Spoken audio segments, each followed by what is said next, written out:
तर मित्रांनो, Indian premier league 2024 स्पर्धेचा 68व्या सामन्यात शनिवारी 18 मे चेन्नई सुपर किंग्सला रॉयल चॅलेंजर्स बेंगळुरू विरुद्ध 27 धावांचा पराभव सामना करावा लागला.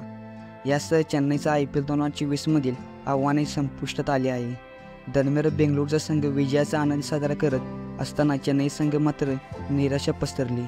चेन्नईच्या आउटमध्ये MS धोनीसह सर्वच खेळाडू अत्यंत निराशा दिसून आली. चेन्नई यंदाच्या हंगामात 14 सामन्यात 7 विजय आणि 7 पराभव स्वीकारले, त्यामुळे त्यांचे 14 गुण झाले. मात्र बेंगळुरूने 7 सामने जिंकत 14 गुण मिळवली, पण त्यांची रन रेट चेन्नईपेक्षा चांगली असल्याने त्यांना 4था क्रमांक मिळवता प्लेऑफमध्ये प्रवेश केला. चेन्नईने खेळलेल्या 15 IPL हंगामापैकी 12 हंगामात प्लेऑफ गाठले आहे, तर तिसऱ्यांदा त्यांना प्लेऑफमध्ये प्रवेश करणे अपयश आले आहे. धोनीचा शेवटचा सामना दरम्यान हा IPL हंगामात चेन्नईचा यष्टिरक्षक फलंदाज MS धोनीचा अखेरचा हंगाम असल्याची चर्चा होती. त्यामुळे आता हा सामना धोनीचा अखेरचा सामना ठरेल का अशी चर्चा सुरू झाली आहे. धोनी IPL 2024 स्पर्धेपूर्वी चेन्नईच्या कर्णधारपदावरून पायउतार झाला होता. त्याने निवृत्तीची जबाबदारी युवा ऋतुराज गायकवाडच्या हाती सोपवली होती. त्यामुळे आता धोनी या हंगामानंतर पुढे खेळण्याचा निर्णय घेणार की त्याची कारकिर्दी अखेर करणार हे पाहावे लागणार आहे.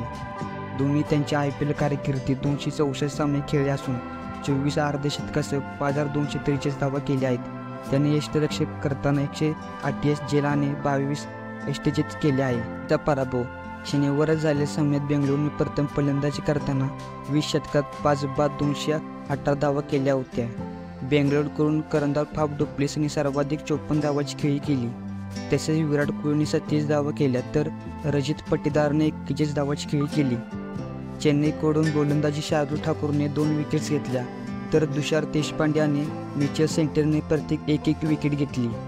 त्यानंतर 219 धावांचे आव्हान पाठलाग करताना चेन्नईला 20 षटकात 7 बाद 191 धावाच करता आल्या. चेन्नईकडून रवींद्रने 37 चेंडूत 61 धावांची खेळी केली. तसेच रवींद्र जडेजाने 22 चेंडूत 42 धावांची खेळी केली. अजिंक्य रहाणे 33 धावांची, तर धोनीने 25 धावांची खेळी केली. बेंगळुरूकडून गोलंदाजी करताना यश दयालने सर्वाधिक 2 विकेट्स घेतल्या. तसेच ग्लेन मॅक्सवेल यांनी मोहम्मद सिराज, लॉकी फर्ग्युसन आणि कॅमरॉन ग्रीन यांनी प्रत्येक एक विकेट घेतली.